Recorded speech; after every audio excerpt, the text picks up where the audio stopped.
자, 그러면서 우리 자격시험을 준비하는 회계 원리가 되기 때문에 거기에 맞춰지만요. 첫 번째, 시험적인 관점을. 자, 이번 시간에 이제 305페이지 기본서 무형산을 봐봅시다.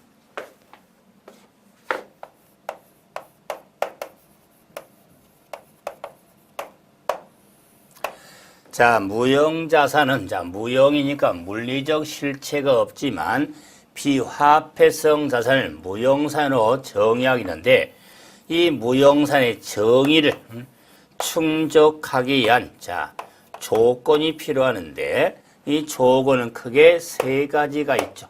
세 가지. 가장 핵심은 식별 가능해야 됩니다. 식별 가능성. 그래서 특히 무형산은 물리적 실체가 없기 때문에 식별 가능해야 됩니다. 그 다음에 통제할 수 있어야 되고, 미래 경제 효익이 있어야겠죠. 그래서 무형산은 우리가 정의를 충족할 수 있는데 식별 가능성 꼭 염두에 둬야 되겠죠. 이런 무형자산은 분류. 그 무형산의 분류에 있어서는 크게 구분해 보면은 영어권도 무형산의 항목에 해당이 되죠. 그다음에 산업재산권, 그다음에 개발비, 그다음에 기타로 있는데, 기타는 예를 들어서 프랜차이즈라든가 라이선스, 출판 목록, 표제 등 다양하겠죠. 그랬을 때 이 영어권하고 이 개발비 쪽에 초점을 둬서 특히 개발비 항목은 무형산의 항목에 해당이 되어진다는 거. 그러면 이런 무형산 역시 인식과 측정. 무형산의 인식과 측정에 있어서는 특히 무형자산은 본 시험에 출제는 한무 정도 예상이 되면서 주로 지문형의 의미가 되니까 이렇게 간단히 정리되죠. 하지만은 내용이 적지는 않습니다. 그럴 때 이 무형산도 최초로 인식하는 무형자산은 역시 원가로 측정이 되어지는 겁니다. 원가. 그렇기 때문에 원가로 측정이 되기 때문에 원가의 구성. 원가의 구성이 어떻게 될 것이냐. 이 원가의 구성에 있어서는 물리적 실체가 있는 유형자산의 구성 요소와 틀을 맞춰서 정리하면 유용성이 많죠. 그래서 유형산의 틀을 잡아서 정리를 하시면 되는데, 이 유형과 달리 몇 가지 특징적으로 볼 수 있는 게, 교재 페이지 308페이지 세 번째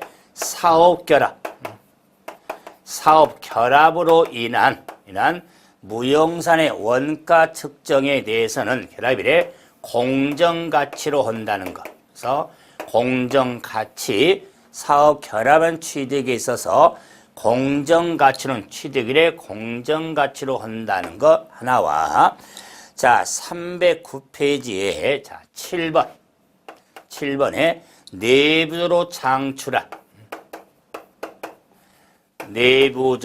창출한 영어권이 있더라.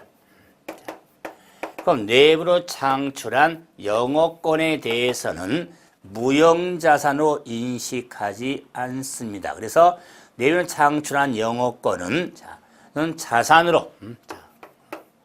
자산으로 인식하지 않는다는 게 중요하죠. 그래서 그럼 내부적으로 창출한 영어권 의미가 있으니까 이런 산업재산권도 마찬가지 내부적으로 창출한 이런 영어권, 산업재산권 등은 무형산 자산으로 인식하지 않는다는 거. 그런데 주의할 게 내부적으로 창출, 내부적으로 창출한 무형자산이 있습니다. 자, 말이 좀 이상하죠? 내부로 창출한 영업권도 무형자산인데, 내부 창 영업권은 자산을 인식하지를 않는데 내부적으로 창출한 무형자산이 있더라. 그럴 때 이 내부 창출한 걸 따지기 위해서는 R&D, 연구 단계에 지출한 비용과 개발 단계에 지출한 비용의 구분을 하는데, 연구 단계에 하면 새로운 지식을 탐구하는 활동이 연구 활동이 되겠죠. 그 다음에 개발 활동은 연구 활동의 결과로서 제품 등을 만들어서 시제품 등에서 모형 등을 설계하는 것을 개발 활동이라고 하겠다. 그래서 연구 단계하고 개발 단계에 따른 연구 활동의 예, 개발 활동의 예가 교재에 다 수록이 됐지만 암기해도 되지만은 우리 기본적으로 R&D니까 연구 활동이 뭐고 개발 활동이 뭐는 걸 좀 정리하면서, 그럴 때 요 연구 활동과 개발 활동의 구분이 되어지면 지출을 하지만은 구분이 어려울 때가 있더라. 어려울 때는 모두 연구 단계에 지출한 금액으로 봅니다. 왜 그러냐면 회계처리에 있어서 연구 단계에서 지출한 금액은 모두 연구비라는 항목으로서 당기 손익으로 처리합니다. 즉 비용으로 처리하게 된다. 그런데 개발 단계에 지출한 금액에 대해서는 일명 6 조건, 6가지 조건이 있는데 교재 6가지 조건에 대해서 동그라미 1번부터 6번까지 되어 있죠. 6가지 조건을 다 살펴볼 필요는 없어요. 6가지 조건이 있는 6조건, 이 6 조건을 모두 충족하냐 그렇지 않냐, 여러분 모두 충족할 경우에는 개발비 항목으로서 무형 자산으로 인식이 되어지고, 그렇지 않는 경우에 대해서는 당기 손익으로 처리가 되어지는 겁니다. 그래서 개발 활동에 지출한 금액이 모두 무형자산이라 6 조건, 6가지 조건을 모두 충족할 경우 개발비 항목으로서 무형자산으로, 그렇지 않는 경우는 당기 손익으로 처리가 되어지는데, 시험적으로 제일 많이 나오는 거에서 그럼 내부적으로 창출한 무형자산이란 개발 당시에는 6 조건, 6은 충족될 경우 무형자산으로 인식이 되어지는 겁니다.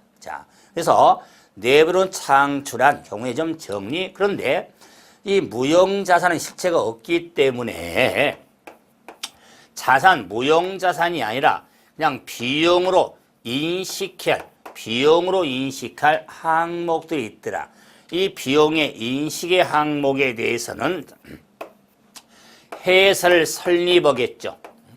회사를 설립을 해서 창업을 하겠죠.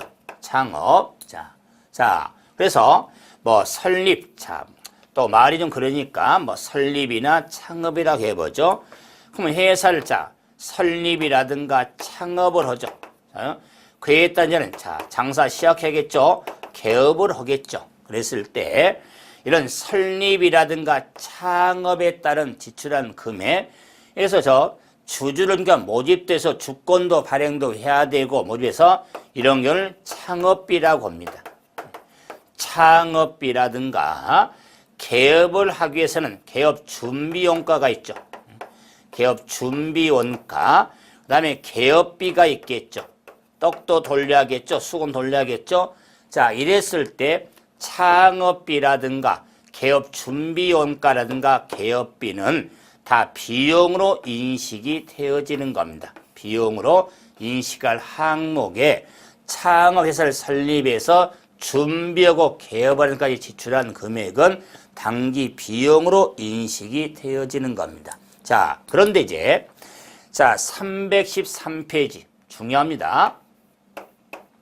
13페이지에 가로 3번 한 번에 최초, 처음이죠. 최초로 비용, 최초의 비용으로 자 인식한 무형 항목의 지출에 대해서 그 이후에 최초로 비용으로 처리한 경우는 그 이후에 무형자산으로 인식할 수가 없다는 것.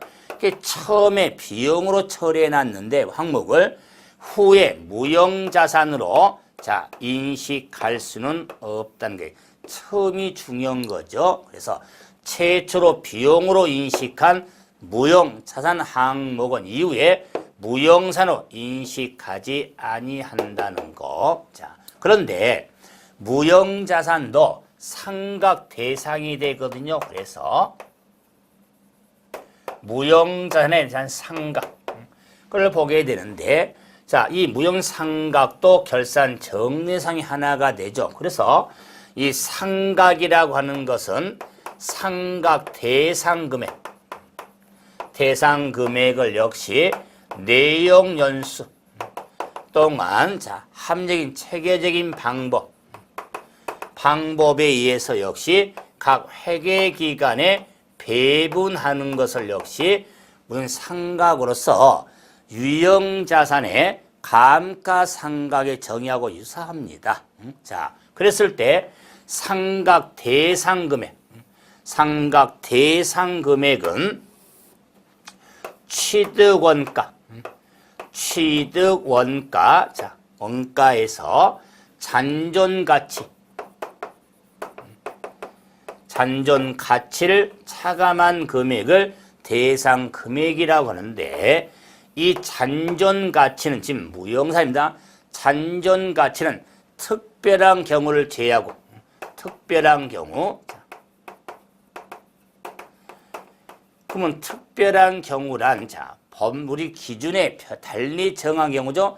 특별한 경우를 제외하고는 잔존 가치는 없는 것으로 보는 게 무형사의 특징에 해당이 되겠어서 잔존 가치는 특별한 경우를 제외하고는 없는 것으로 본다. 다음에 이런 내용 연수에 대해서는 특히 내용 연수는 내용 연수가 유한한 무형사이 있고 내용 연수가 비한정입니다. 자, 비한정인 무형자산이 있겠다. 그래서 내용 연수가 유한한 무형자산은 상각을 합니다. 상각을 하는데, 자, 비한정인 무형자산은 상각하지 않습니다. 100% 기억할 거, 내용 연수가 유한한 무형자산은 상각을 하고, 자, 비한정인 무형자산은 상각하지 않는다. 자, 그럴 때, 자, 유한한 순간, 자, 무형자산의 수가 상각하는 상각 방법은, 자, 다양한 방법이 있습니다. 다양한 방법이 있는데, 그 다양한 방법에 있어서 정액법, 체감잔액법, 정률법 등 체감잔액법,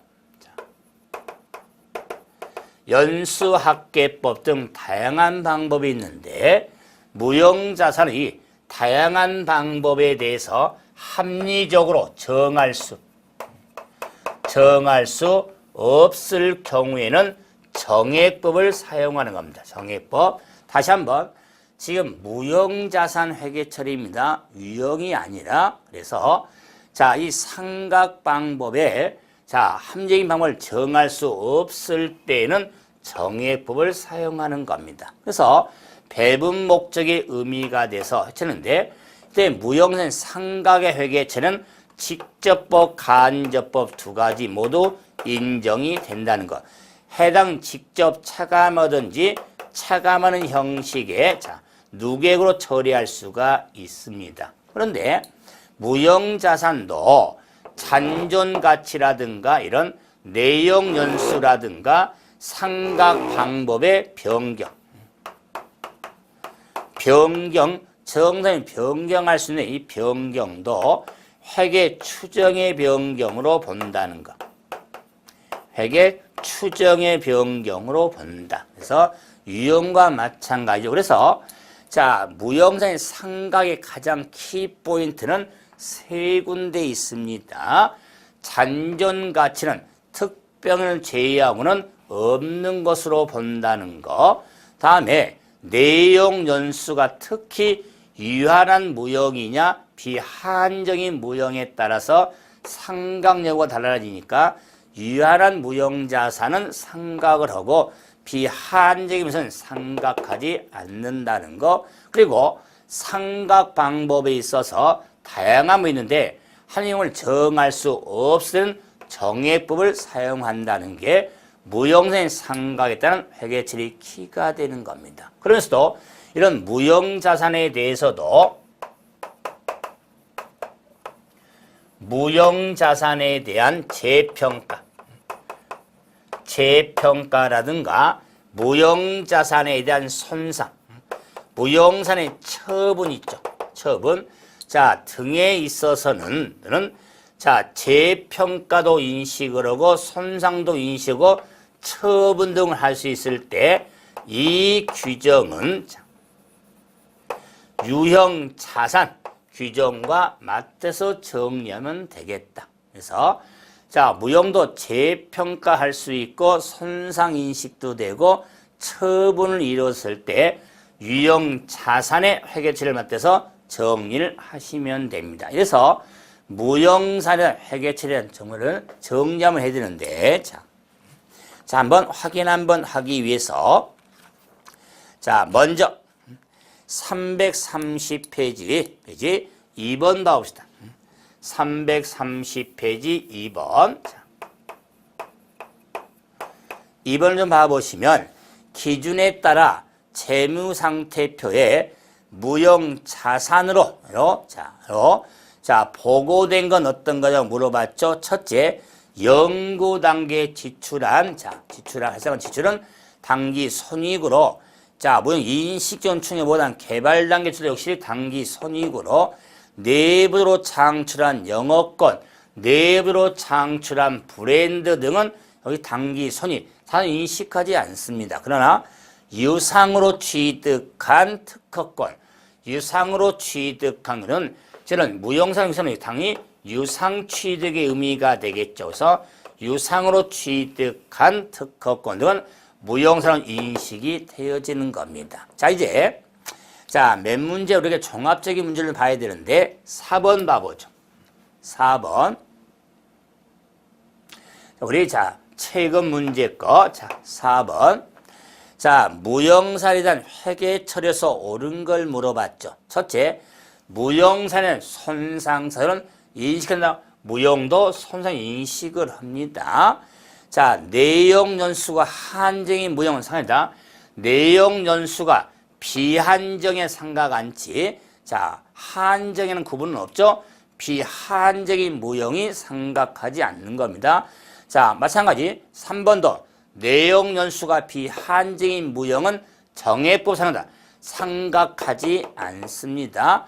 자, 무형자산은 유형과 달리 재평가 무형을 선택할 수 없다. 선택할 수 있습니다. 자, 다음 무형산의 잔존 가치는 0이 아닌 경우가 있다. 그럼요, 특별한 경우는 제외하고 0으로 보니까 특별한 경우는 0이 아닐 수가 있죠. 그래서 5번이 옳은 설명이 되겠다. 자, 다음에 자, 6번 봐보세요. 6번. 자, 봐보시면 자, 신기술의 개발 프로젝트에 관련 지출이 나왔는데 자, 연구와 개발이 구분이 곤란한 경우는 기타로 구분해 놨는데 개발 단계에 지출한 경우는 인식을 충족했을 때 무형 단기 비용을 인식할 금액하고 무형세 인식할 금액이 어떻게 되냐. 자, 그러면은 자, 연구 단계하고 개발 단계 모두 충족이 될 때 연구 단계는 단기 손익 처리한다고 그랬죠.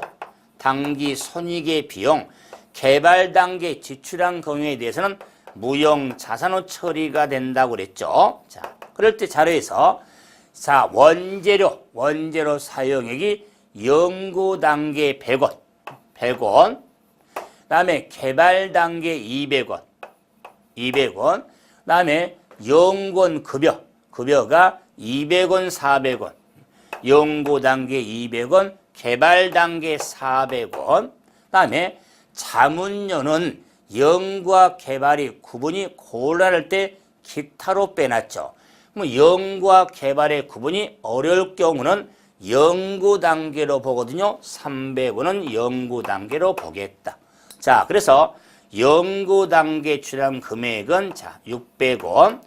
단기 손익의 비용 처리가 되고 무형 자산으로 처리할 금액도 600원이 되겠다. 600원이 되겠다. 그래서 자, 이런 비용도 600원이고 무용도 600원 나왔죠. 이렇게 우리 지난해 문제지만 이렇게 정리 좀 신경을 써주셔야겠죠. 자, 그러면 이제 자, 우리가 유사적인 문제에 대한 문제는 이런 지출에 따른 구분에선 정리가 하는 문제가 주로 나오죠. 이럴 경우에 무형자산에 대한 회계 처리에서 우리가 지문형의 유사적인 문제를 확인 한번 해주시고 이제 자, 투자부동산 봐보죠. 투자부동산 324페이지. 자, 그래도 뭐 출제할 수 있는 가능한 자, 그러면 영어권 한번 봐보죠. 자, 뭐 그냥 넘어가려는 마음이 좀 그러네요. 그래서 320페이지. 영어권. 자, 영어권 하면은 무형상으로 분류할 수 있는데 이 무형자산에 있어서 우리가 기에서는 영어권은 식별 가능하지 않다고 보기 때문에 네, 자, 기준은 중요하지만은 영어권에 대해서는 기업의 매수나 합병, 결합액의 준칙에 따라 영어권을 계상하는데 이 영어권은요 유상, 다른 기업을 유상으로 취득했을 때 뭔가 좋아지거나 더 많이 준 금액의 의미가 영어권이 되는데 유상 취득을 받습니다. 유상 취득 영어권에 대해서 왜 내부로 창출한 영어권은 자산으로 인식하지 않으니까 그럴 때 이 영어권에 대해서는 문제는 평가다. 영어권을 평가를 할 때 총괄평가법 또는 종합평가법이 있고 초과이익환원법, 순위환원법도 있는데 총괄평가법에 초점을 둘 것. 때 자, 이 영어권의 총괄평가법은 합병을 당하는 피합병회사의 순자산 공정가치가 있습니다. 공정가치. 자, 그래서 피합병회사의 순행 공정가치에 비해서 합병대가가 클 경우가 있고 합병대가가 작을 경우가 있겠다. 작을 경우, 자, 예를 들어서 자, 순자산 하면은 자본에 줘서 자산서 부채를 차감한 금액이 순자산이 되는데 그래서 자산이 예를 들어서 150원, 공정가치가 부채원이 50원이다. 그러면 순자산 공정가치가 100원이 되겠죠. 100원. 100원의 기업을 합병대가로 120원 줄 수 있더라. 그 120원 줄 때, 자, 20원 차이 나죠? 요 20원을 영어권으로 처리가 되어지는 겁니다. 영어권. 그 영어권으로서 무형자산. 처리가 되어지고 그런데 합병대가가 이래서 만약에 90원이다. 90원. 그러면은 자, 공정성 공제에다 10원만큼 덜 주는 의미죠. 이 10원에 대해서는 염가 매수 차익으로 처리하게 된다. 그럼 염가 매수 차익이란 당기 손익 항목의 수익으로 처리가 되어지는 겁니다. 그래서 자, 공정성보다 더 줬다면 차이난금이 영어권으로 덜 줬다면 자, 염가 매수 차익은 당기 손익으로 처리가 되어지는 겁니다. 그러므로 이에 따르면 회계처리를 하면은 만약에 공정가치손도 언제나 합병을 해왔으니까 자, 피해만인 자산도 합병해서 거, 부채도 합병해서 거, 자, 50원.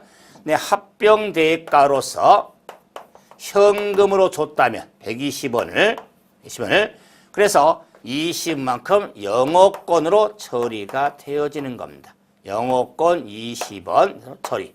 근데 합병대가가 90원일 경우에 자, 역시 자산 150원, 부채 자 50원, 합병대가가 현금으로 자 90원이 된다면 대변의 염가 매수 차익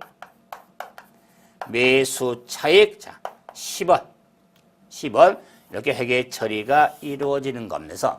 자, 분계도 기본적으로 정리인데 자, 이러해도 우리 본시험에 출제된 적은 없습니다. 하지만은 왠지 좀 느낌이 좀 있거든요. 그랬을 때 뭐 분계보다는 영업권 또는 염가매수 차익이 얼마가 되는지 따라서 피합병에서는 공정가치를 고려했을 때 순전 공정가치는 피합병에서의 자산성 부채를 차감한 금액이 순자산이죠. 그래서 공정가치를 따진다는 것만 확인해서 영업권 또는 염가매수 차익을 처리하면 됩니다. 그리고 초과익환원법, 순이익환원법 또는 연매법 등이 있는 이거는 뭐 참고를 한번 보셔도 돼요. 그랬을 때 종합평가법에서는 반드시 숙지를 해 주시면 됩니다. 그래서 무형산의 핵심은 정리해 드렸고 이제 자 투자부동산 봐보죠.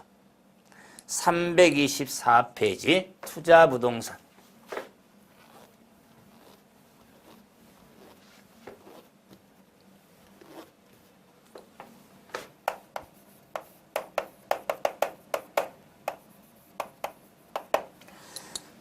자, 투자부동산. 자, 투자부동산을 우리가 유동과 비유동으로 구분해서 회계처리 한다면 투자부동산은 비유동 항목에 해당되죠. 비유동산 항목이 됩니다. 그랬을 때 부동산은 투자말이 있으니까 그러니까 장기 시세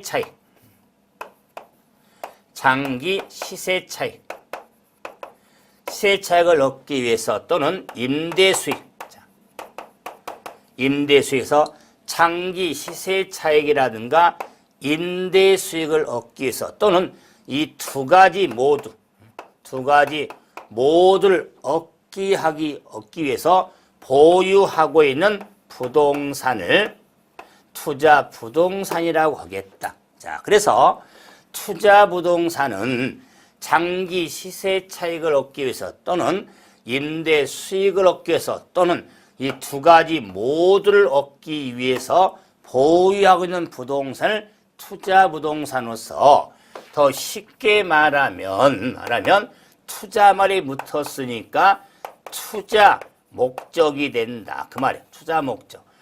투자 목적으로 보유하고 있는 부동산의 의미인데 이때 이 부동산은 토지 또는 건물을 말하겠다. 건물. 그래서 자 참고로 부동산에 대한 보유에 있어서 우리 공부했던 대로 자 판매 목적 부동산을 판매 목적으로 보유하고 있다면 재고 자산이 되는 거고 이 부동산을 영업활동 목적으로 보유하고 있다면 유형자산이 되는 겁니다. 유형자산이 되는데 투자부동산은 말 그대로 투자 목적, 장기 시세 차익이라든가 임대 수익 또는 두 가지 모두를 얻기 위해서 보유하는 부동산을 말하는데 우리 기준에 투자 부동산에 해당되는 예를 제시해주고 또는 이런 경우는 투자 부동산에 해당되지 않는다 라고 정리해 주는데 그러면 투자 부동산에 해당되는 예는 크게 네 가지를 예시해주고 있는데, 자, 저 경우의 핵심만 보면 되겠죠? 324페이지에 투자 부동산에 해당되는 장기 시세 차익, 당했죠? 그러면 단기 시세 차익을 얻기 위해서 보유하고 있는 토지가 있겠다. 토지. 자, 그다음에 두 번째는 장래 지출. 장래, 지출 또는 장래, 그러니까 사용이죠. 그래서 장래 사용 목적을,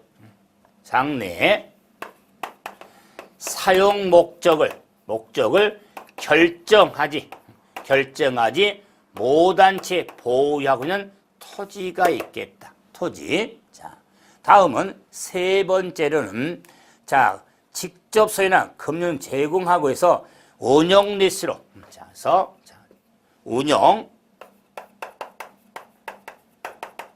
운영 리스로 제공하고 있는 건물이 있더라.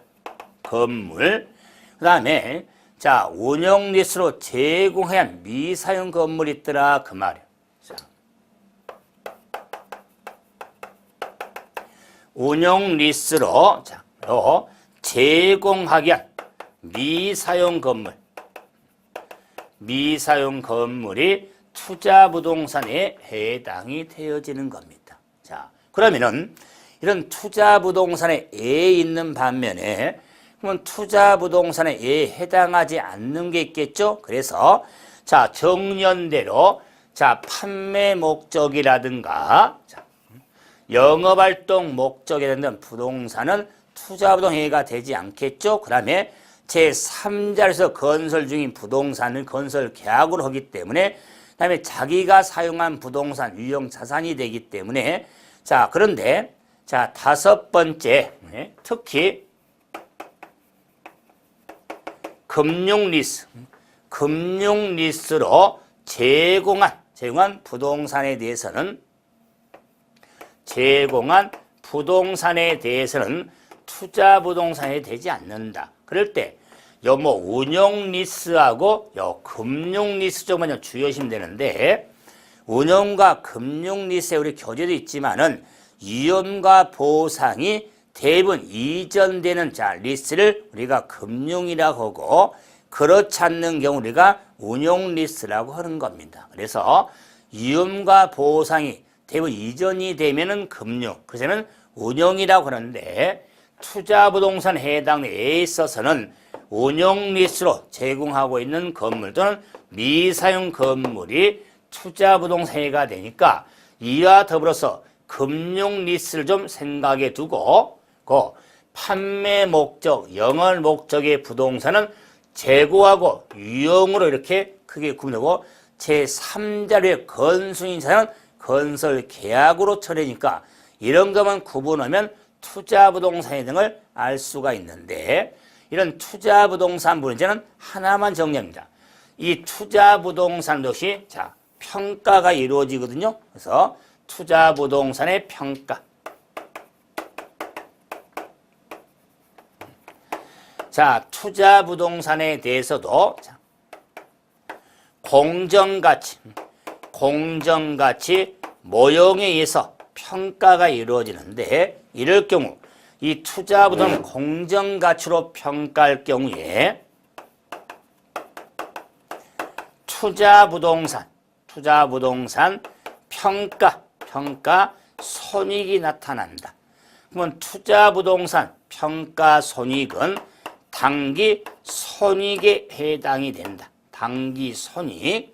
자, 특히 유형과 무형에 대한 재평가 우리가 손익에 특히 재평가 이익은 이 이익은 자, 재평가 잉여금으로 처리하죠. 기타 돈인데 투자 부동산 우리가 평가 재평가 손익은 단기 손익 항목이 되기 때문에 이런 투자 부동산에 대해서는 출제된 적이 없거든요. 나오는 것이 한 문제는 예상할 수 있기 때문에 이런 부분에 제가 투자 부동산에 대한 기본했던 것 특히 아마 처음이니까 시험에 나온다면 투자 부동산 해당이 되냐 그렇지 않냐 여기에 초점을 두고 우리가 기타 포괄 선의 과목을 구분해 갈 때 투자 부동산 자 평가 손익은 단기 선의 과목이 된다는 거. 이런 것만 정리하시고 뭐 이런 다른 내용을 더 숙제하는 게 신경을 쓰셔야겠죠. 여기까지가 자산 회계를 한번 정리를 해드렸는데 자산은 우리 문항수가 상당히 많죠. 평균 15문제 정도가 되는 단원으로서 많은 시간 좀 할애해봤죠. 이제는 다음 시간에는 부채회계, 자본회계 또는 비용수익 이런 획체를 가지고 뵙도록 하겠습니다. 자, 이번 시간 여기서 마무리입니다. 수고하셨습니다.